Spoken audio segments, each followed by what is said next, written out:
Are you serious? You don't know how to talk in English? Oh my God, you don't understand English? क्या बात कर रहे हो, तुम्हें अंग्रेजी नहीं आती? Good morning, good afternoon, good evening, नमस्कार दोस्तों। मेरा नाम है मिसेस वर्षा पूरन सिंह और अपने चैनल अंग्रेजी सीखे के साथ जुड़ने के लिए आप सभी का बहुत बहुत धन्यवाद। मेरे पहले 3 सवाल आई एम श्योर आप फेस करते होंगे एंड मैं उम्मीद रख रही हूँ कि जब से आप मेरे साथ जुड़े हैं आप इस सवाल को हंसकर अभी टालते होंगे, इस उम्मीद नहीं, इस यकीन से कि हाँ आप अंग्रेजी सीखने की कोशिश कर रहे हैं और आप धीरे धीरे अंग्रेजी बोल पाएंगे। तो इन क्वेश्चन को इग्नोर कीजिए, इन पे हंस दिया कीजिए और तैयार हो जाइए खुशी के साथ। जैसे मैंने आपको लास्ट क्लास में कहा था, सैड नहीं होना है, खुश होना है। आप खुश रहेंगे तो ही आप दूसरों को खुश रखेंगे। चलिए अपने चौथे क्लास की तरफ बढ़ते हैं। आज मैंने आपको पिछले क्लास में कहा था कि आज का जो मैं पढ़ाने वाली जो टॉपिक है वो बहुत ही इंपॉर्टेंट, बहुत ही महत्वपूर्ण है। So today's class is going to be very, very important, my friends, because it's one of the basic elements of English that I'm going to teach you all today. So what are we waiting for? Please take out your notebooks, your pens, and let's get started. निकालिए अपनी note copy और pen, चलिए शुरुआत करते हैं अपने चौथे class से। मैंने आपको जैसे हमेशा कहा है कि मैं आपको हमेशा एक छोटा सा रिकैप दूंगी। इस बार हम ज्यादा टाइम रिकैप पे वेस्ट नहीं करेंगे क्योंकि हमें जो आगे टॉपिक पढ़ना है वो बहुत ही इंपॉर्टेंट है। तो एक छोटा सा रिकैप जो मैंने अभी आपको पिछले 3 क्लासेस में पढ़ाया है वो मैं दूंगी आपको। मैंने आपको कहा था कि अंग्रेजी में एक अल्फाबेट होता है। आप मुझे जवाब देते रहिएगा, मेरी आवाज ना सुनिए, खुद जवाब दीजिए। अंग्रेजी में एक अल्फाबेट होता है, 26 लेटर्स होते हैं। इन लेटर्स में होते हैं vowels and they also have consonants. These vowels are 5 in number, consonants are 21. Too many letters together form words. Too many words together form a sentence and too many sentences together form a paragraph. मैंने आपको 26 letters के pronunciation भी सिखाए थे, vowel sounds बताए थे, 2 letter words, vowel sounds and consonants को मिला के बताए थे, प्लस आपको 3 letter words दिए थे examples, जिसके आपको मैंने अर्थ अर्थात मीनिंग भी समझाया था ताकि आप उसको अपने डे टू डे लाइफ में यूज कर सकें। एंड आई होप आप उसको प्रैक्टिस कर रहे हैं एंड यहां तक आप मेरे साथ हैं। अगर आपको थोड़ा सा भी डाउट है तो जैसे मैं हमेशा कहती हूँ, प्लीज कमेंट सेक्शन में अपने क्वेश्चंस पोस्ट कीजिए, मुझे बताइए कि आपको क्या समझ नहीं आ रहा है ताकि मैं आपके क्वेश्चंस का जवाब दे सकूं, उनको अपने क्लासेस के माध्यम से भी आप तक पहुंच सकूं। और अगर आपको कोई भी ऐसे डाउट है, आपको लगता है कि आप मुझे कोई फीडबैक देना चाहते हैं कि मैम आप प्लीज इस चीज को इम्प्रूव कीजिए या हमें ये सिखाइए, तो प्लीज अपने कमेंट सेक्शन में पोस्ट कीजिए। It will help me help you. आप मुझे जब तक बताएंगे नहीं कि आप क्या इंप्रूवमेंट चाहते हैं, क्या सुधार चाहते हैं या चाहते हैं कि मैं किस एरिया में फोकस करूं आपको सिखाने के लिए, तो मैं उसी डायरेक्शन में मूव करूंगी। तो चलिए, यहां तक हम सीख चुके हैं। अब हम बढ़ेंगे आज एक बहुत ही इंपॉर्टेंट टॉपिक की तरफ जो मैं 3 हिस्सों में कवर करूंगी क्योंकि ये टॉपिक बहुत वास्ट है। मैंने YouTube पे भी बहुत सारे चैनल्स देखे हैं जिसमें अंग्रेजी सिखाया जा रहा है और इस टॉपिक को बहुत जल्दी कवर किया जाता है जिस वजह से लोग कंफ्यूज होते हैं। तो इसलिए मैं धीरे, इसलिए नहीं कि मैं आप लोगों को बहुत ज्यादा डिटेल्स देना चाहती हूं, पर इसलिए ताकि ये कॉन्सेप्ट आपके दिमाग में क्लियर होना चाहिए। और जी हाँ दोस्तों, प्लीज इस चैनल को लाइक करना, सब्सक्राइब करना और शेयर करना मत भूलिए क्योंकि जैसे ये आपके लिए आज इंपॉर्टेंट बन चुका है, ऐसे बहुत लोग हैं जिनको पता नहीं होगा इस चैनल के बारे में और शायद ये उनके लिए भी उतनी महत्वता रखता होगा। तो आइए आगे बढ़ते हैं। पहले मैं हमारे आर्टिकल्स को बोर्ड पे लिख रही हूँ। अपने सारे डाउट्स, कंफ्यूजन को दूर रखिए, मैं आपको धीरे धीरे ये सारे समझाऊंगी। इसे हम कहते हैं articles. So I'm going to teach you how to understand where these articles are used in English. मैं आपको समझाऊंगी कि कैसे ये तीनों आर्टिकल्स अंग्रेजी में सेंटेंसेस के साथ, वर्ड्स के साथ यूज किए जाते हैं। ये अंग्रेजी में 3 आर्टिकल्स होते हैं। 3 articles. There are 3 articles in the language English. Please मेरे साथ इसको प्रोनाउंस कीजिए, आर्टिकल्स, आर्टिकल्स। और आपको एक छोटा सा होमवर्क देती हूँ। इस शब्द में से आप मुझे बताएंगे कि कौन से वावल्स हैं और कौन से कॉन्सोनेंट्स। इसे आप कमेंट सेक्शन में अपने आंसर्स पोस्ट कीजिएगा। देखते हैं आप कितना अभी तक हमारे क्लास को फॉलो अच्छे तरीके से कर रहे हैं। तो अंग्रेजी में 3 आर्टिकल्स होते हैं। पहला रूल, आर्टिकल्स हमेशा किसी एक चीज उसके लिए यूज किया जाता है। Something which is one in number. इसका मतलब ये नहीं कि एक एप्पल कह रही हूं, मैं कह रही हूं कोई भी चीज, कोई वस्तु, कोई इंसान, कोई भी चीज जो है जिसको आप गिन सकते हैं, जो एक हो, सिर्फ एक, उसके लिए हम आर्टिकल्स यूज करते हैं। जब भी कोई अनेक होते हैं तो उसके लिए हम आर्टिकल्स कभी नहीं यूज करते। तो आइए हम सबसे पहले अपना पहला आर्टिकल के बारे में सीखेंगे। इस रूल को याद रखिएगा, घबराइएगा नहीं, जस्ट नोट करके रखिए। जैसे जैसे हम इस क्लास में आगे बढ़ेंगे आपको समझ में आएगा और आप कड़ियों को जोड़ पाएंगे। तो पहला आर्टिकल, सबसे पहला रूल, जब भी ये आर्टिकल किसी भी शब्द के साथ लग के एक वाक्य में आता है या एक शब्द के आगे लगता है तो उसका उच्चारण बदल जाता है। वैसे हम इसे क्या कहते हैं? मैंने आपको कॉन्सोनेंट साउंड बताए थे अपने पहले क्लास में, ए। हम इसे कहते हैं ए। बट जब ये किसी वाक्य या किसी शब्द के आगे लगता है तो हम इसका उच्चारण करते हैं अ। It's called a. This is a as an article, so we use it as a, not A. जब भी ये किसी शब्द के आगे लगेगा या किसी वाक्य में किसी शब्द के आगे लगेगा, it is pronounced as a. So for example, a boy, a toy, a pot, a girl. मेरे साथ प्लीज इसका प्रैक्टिस कीजिए। देखिए ये सब एक है, एक लड़का, एक खिलौना, एक पॉट, एक लड़की। A boy, a toy, a pot, a girl. बहुत लोग ये गलती करते हैं, कहते हैं a boy, a toy, a pot. जी नहीं, जब हम ए को सिंगल तरीके से प्रोनाउंस करते हैं एज अ कॉन्सोनेंट या as a letter, it is A. But जब भी हम उसको एज एन आर्टिकल यूज करेंगे, किसी शब्द के आगे जब भी ये लगता है या किसी शब्द के आगे जब एक वाक्य में लगता है तो इसका उच्चारण बन जाता है अ। फिर से मेरे साथ प्रैक्टिस कीजिए, अ boy, a toy, a pot, a girl. Please इसको नोट करते जाइए। आगे बढ़ते हैं हमारे दूसरे वावल की तरफ।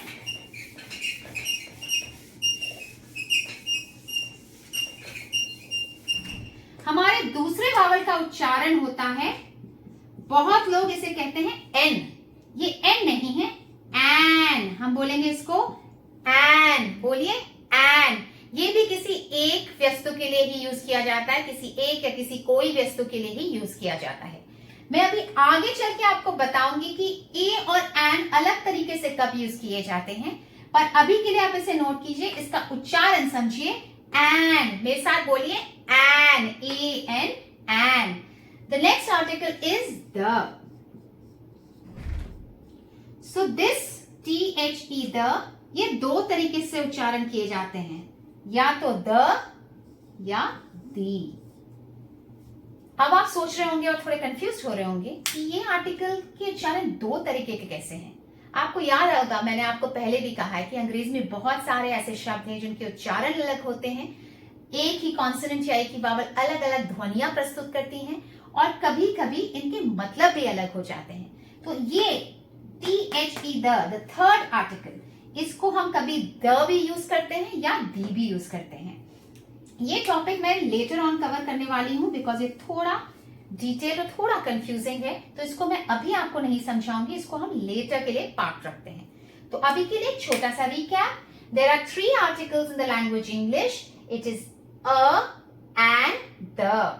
This, whenever a comes in front of a word in a sentence or in front of a word, the pronunciation is not A as the letter A, but the pronunciation changes to a. जब भी ये किसी शब्द के आगे लगता है या एक वाक्य में किसी शब्द के आगे लगता है तो इसका उच्चारण अ होता है। इसका उच्चारण है एन, और ये द या दी अंग्रेजी में यूज किया जा सकता है। और बहुत इंपॉर्टेंट रूल याद रखें, आर्टिकल्स हमेशा एक चीज के लिए ही यूज किए जाते हैं। जो नंबर जो एक में हो, अनेक ना हो, तभी हम आर्टिकल्स यूज करते हैं। उम्मीद करती हूं आपको यहां तक समझ में आया होगा। अब आगे बढ़ते हैं।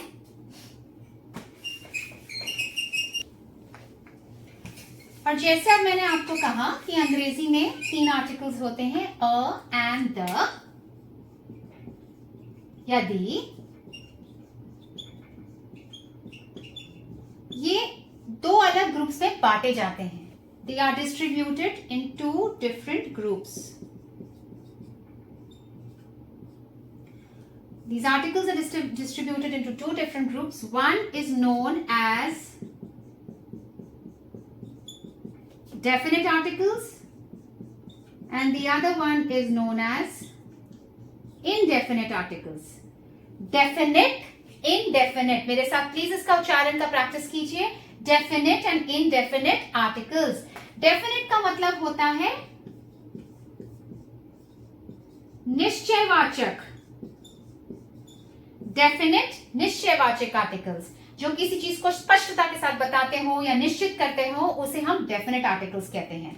फॉर एग्जाम्पल, आप किसी भी चीज, वस्तु, किसी भी चीज के बारे में, किसी भी विशेष चीज के बारे में जिसके बारे में आपको पहले से जानकारी हो उसे हम डेफिनेट आर्टिकल्स कहते हैं, विच इज निश्चयवाचक. और इनडेफिनेट आर्टिकल्स हैं अनिश्चयवाचक.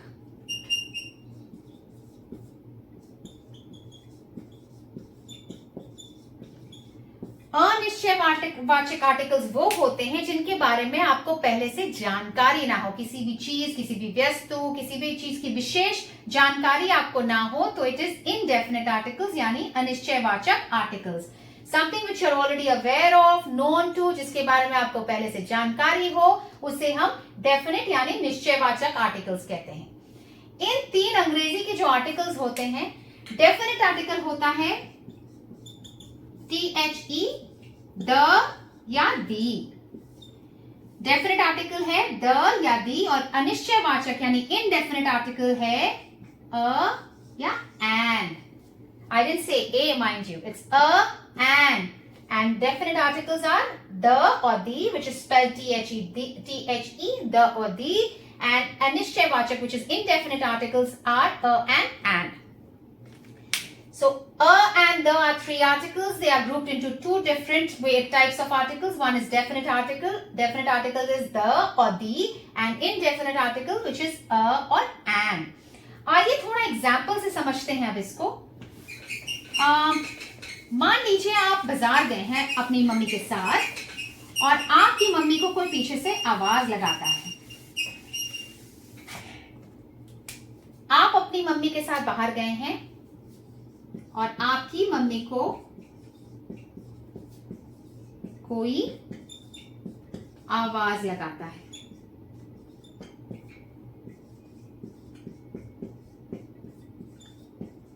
So you've gone to the market with your mother and somebody calls her. Okay?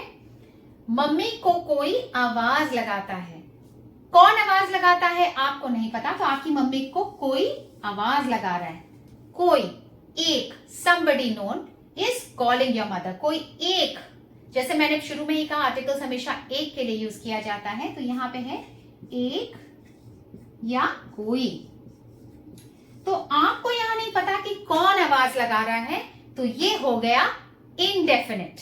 ये इनडेफिनेट है, कोई उन्हें आवाज लगा रहा है, इनडेफिनेट हो गया. अब मान लीजिए अगर आप जानते हैं कि कौन आदमी इनको आवाज लगा रहा है, आपकी मम्मी को आप देख सकते हैं कि कौन है, तो आप अपनी मम्मी से कहेंगे कि मम्मी आपको वो आदमी आवाज लगा रहा है, वो आवाज लगा रहा है. तो आपको पता है वो यानी स्पेसिफिक यानी डिफाइंड, तो ये हो गया डेफिनेट और ये हो गया इनडेफिनेट. आई होप आपको यहां तक समझ में आ रहा है जब मैं आपको एग्जाम्पल के साथ समझा रही हूं कि डेफिनेट मतलब जो निश्चित है, आप जानते हैं कौन क्या, और इनडेफिनेट मतलब कोई शायद आप जानते ही नहीं है उसके बारे में, शायद कि आप जानते ही नहीं है, आपको जानकारी ही नहीं है. इसमें तो पहला जो हमारा रूल है जिससे हम समझेंगे, जो हमारे इनडेफिनेट आर्टिकल्स हैं अ एंड एन, इसको हम कैसे यूज करते हैं. तो पहला,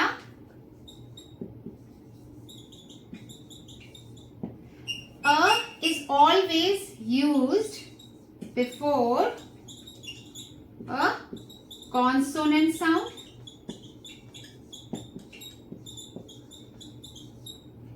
and is always used before a vowel sound. ये अंग्रेजी के अक्षरों को जो मैंने यहां लिखा है इसको देख के घबराइए नहीं, मैं आपको समझा रही हूं, आप भी आगे चलकर लिख पाएंगे. पहला जो आर्टिकल है अ, जिसे हम उच्चारण करते हैं अ, ये आर्टिकल हमेशा कॉन्सोनेंट साउंड ध्वनि के आगे आता है। इस बात का ध्यान दीजिएगा मैं क्या कह रही हूं, ये हमेशा कॉन्सोनेंट की ध्वनि के आगे आता है, कॉन्सोनेंट के आगे नहीं, कॉन्सोनेंट की ध्वनि के आगे। और एन हमेशा एक वावल साउंड, वावल ध्वनि की तरफ आगे बढ़ता है। इनडेफिनिट आर्टिकल्स में आते हैं अ और एन। अ जो यूज होता है वो सिर्फ एक कॉन्सोनेंट साउंड के पहले यूज किया जाता है, और एन जो है वो सिर्फ एक वावल साउंड, एक स्वर ध्वनि के पहले यूज किया जाता है। व्यंजन ध्वनि के पहले अ, स्वर की ध्वनि के पहले एन। अब मैं आपको कुछ एग्जांपल्स देती हूँ, इससे आपको शायद समझ में आएगा कि किस तरीके से अ और एन यूज किया जाता है।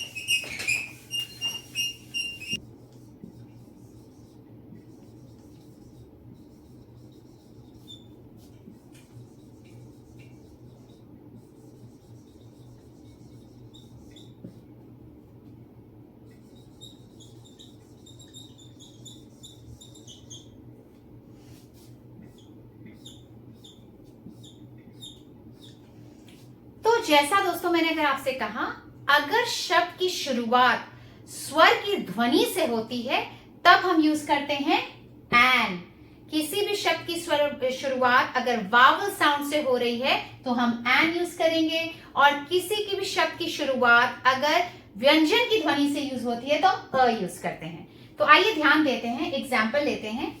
पहले बताइए ये क्या ध्वनि आ रही है, आप जब ये वर्ड यूज करते हैं APPLE, एप्पल, ए, तो अ आ रहा है आपको यहाँ पे एप्पल, तो ये हो जाएगा एन, क्योंकि आपको एक वावल की ध्वनि आ रही है। हिंदी में हमारे वावल्स होते हैं अ से अंगा तक, ये हो गए हमारे स्वर यानी वावल्स, और क से ग होते हैं हमारे व्यंजन।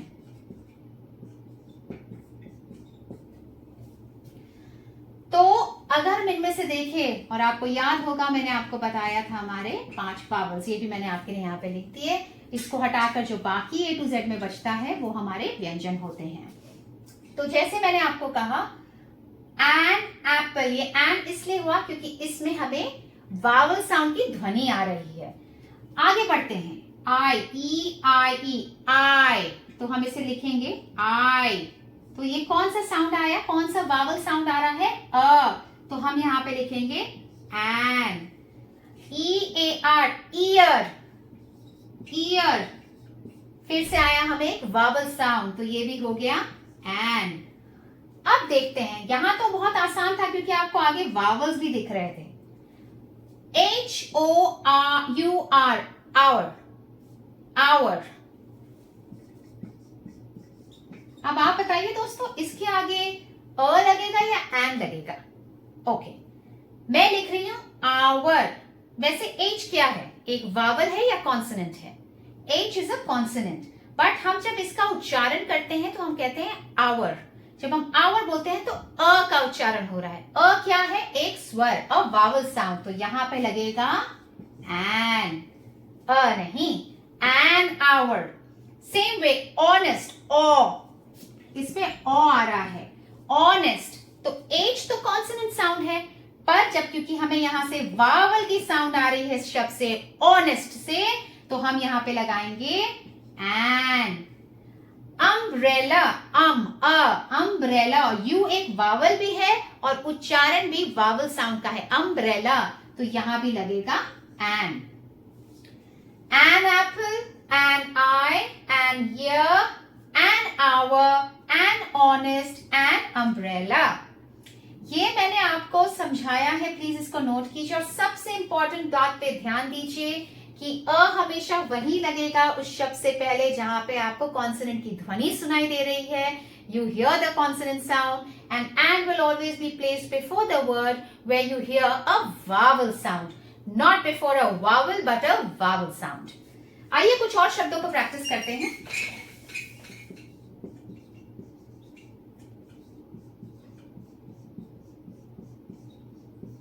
पहला मैंने लिखा है यूनिफॉर्म, यूनिफॉर्म, इसको प्लीज मेरे साथ उच्चारण कीजिए, यूनिफॉर्म। दूसरा मैं लिख रही हूं ऑरेंज, ये तो आप खाते ही होंगे। यूनिफॉर्म हम कहते हैं अपने स्कूल की जो यूनिफॉर्म पहनते हैं, या ऑफिस कोई पर्टिकुलर यूनिफॉर्म होता है तो हम उसे यूनिफॉर्म कहते हैं।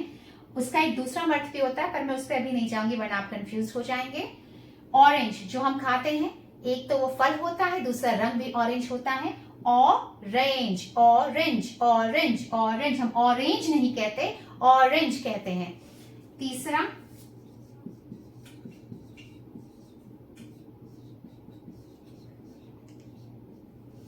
MBBS में कहते हैं डॉक्टर की पढ़ाई कर रहे हूं, उसने MBBS की डिग्री कर ली है, I am an MBBS doctor कहते हैं, MBBS डॉक्टर। एग यानी अंडा, जो मैंने आपको पिछले बार भी बताया था। Uniform, orange, MBBS, egg. The next word is elephant यानी हाथी। टीचर यानी जो पढ़ाता हो, जैसे कि मैं आपको पढ़ा रही हूँ और आप भी मेरे टीचर बन रहे हैं, क्योंकि आप भी मुझे बहुत कुछ सिखा रहे हैं, हम दोनों एक दूसरे से सीख रहे हैं। तो टीचर पढ़ाने वाला, शिक्षक को हम कहते हैं टीचर। एलिफेंट यानी हाथी। फिर से uniform, orange, MBBS, egg, elephant, teacher. University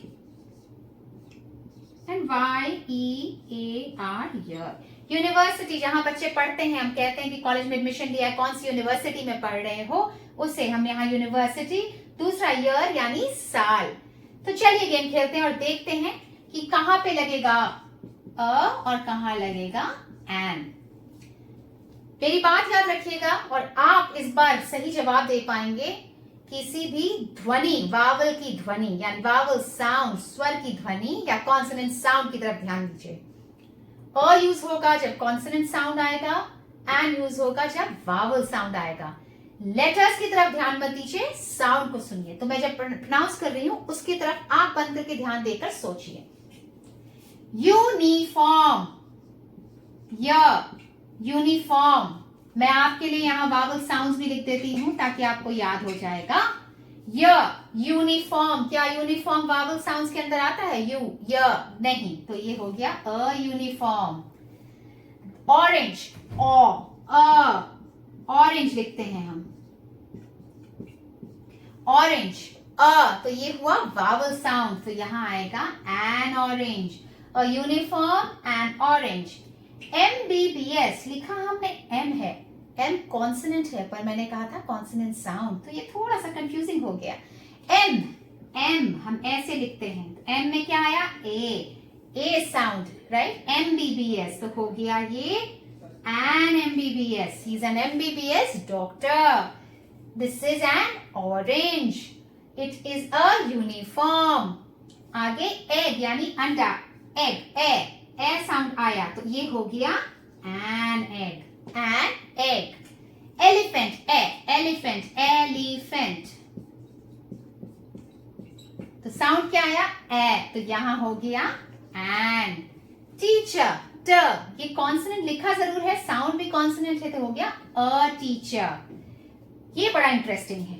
university, you, वैसे यू वावल साउंड है, it is a vowel, right? University, it's a vowel, but the sound is a consonant sound. University, so it is a university. Year, we say it's a year that we have passed through, so it will be an, क्योंकि यहाँ आ रहा है vowel, ये consonant जरूर लिखा हुआ है, but vowel sound है, year. तो देखिए, a uniform, an orange, an MBBS, an egg, an elephant, a teacher, a university, and year. इस तरीके से आप जब एग्जाम्पल्स लेंगे, कोई भी वर्ड्स उठाइए, मैं आपको एक लिस्ट भी भेजूंगी, मैं डालूंगी अपने चैनल पे ताकि आप उस लिस्ट को देख सकें। वो कुछ वर्ड्स होंगे, उसे प्रैक्टिस कीजिए और कोशिश कीजिए आइडेंटिफाई करने का, where you're supposed to use and an, where these articles can be placed, which are indefinite articles, which are used only for something which is one in number, not for too many, and how can we go ahead and understand where a needs to be placed and where an.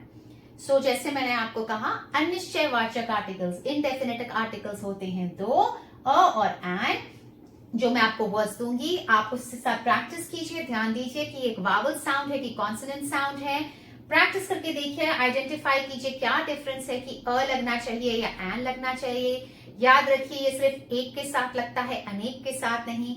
आप जब इसे practice करेंगे तो इससे आपको और clarity of thoughts मिलेगी और आप आगे बढ़ पाएंगे। आज हमने इनडेफिनिट आर्टिकल सीखा है। अगले क्लास में मैं आपको डेफिनेट आर्टिकल द या दी समझाऊंगी। जैसे मैंने कहा वो लिटिल कंफ्यूजिंग है। There are lots of videos, loads of books, loads of grammar available online to understand this concept. मैं कह रही हूँ कि बहुत सारे चैनल्स, बहुत सारे वीडियोस, बुक्स अवेलेबल हैं ऑनलाइन, बहुत कुछ है जो आपको इसका कॉन्सेप्ट समझाते हैं। ज्यादा कंफ्यूज मत होइए, मैं आपको सीधे तरीके से, सिंपल तरीके से इसका अर्थ और इसका डिफरेंस समझाऊंगी, कब द और दी यूज किया जाता है। मैं कॉन्फिडेंट हूँ ये आपको हेल्प करेगा। और जैसा मैंने पहले भी कहा, अगर आपको लगता है कि मुझे अपने पढ़ाने के तरीके को सुधारने की जरूरत है या कुछ चैनल में इम्प्रोवाइजेशन करनी है, कुछ चेंजेस लाना है जिससे आपको मदद मिल सकती है, तो प्लीज मेरे कमेंट सेक्शन में पोस्ट कीजिए। आज उम्मीद करती हूँ जो आपने पढ़ा है आपको समझ में आया होगा। दोस्तों प्लीज इसका प्रैक्टिस कीजिए। मैं बार बार कहती हूँ practice is very very important.